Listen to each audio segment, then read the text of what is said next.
kepada bangsa Aceh dan khususnya Aceh Sumatera National Liberation Front.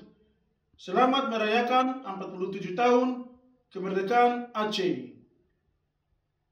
47 tahun yang lalu, Tengku Hasan Muhammad Itiro telah mendeklarasikan kemerdekaan Aceh.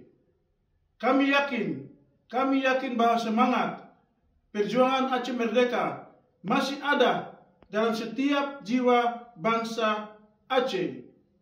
Yakin masih ada dalam jiwa bangsa Aceh.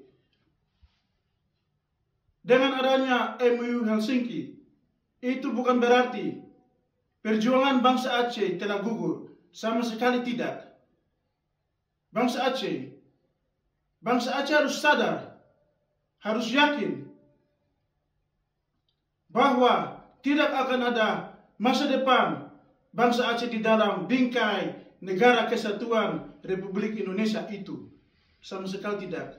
Bangsa Aceh harus sadar, bangkit dan lawan si kolonial Indonesia itu. Mari mendukung perjuangan Aceh Sumatera National Liberation Front. Bangkit dan lawan si kolonial Indonesia itu. Selamat berjuang. Aceh! Merdeka, merdeka, Aceh! Merdeka, merdeka, merdeka! Merdeka, merdeka, merdeka!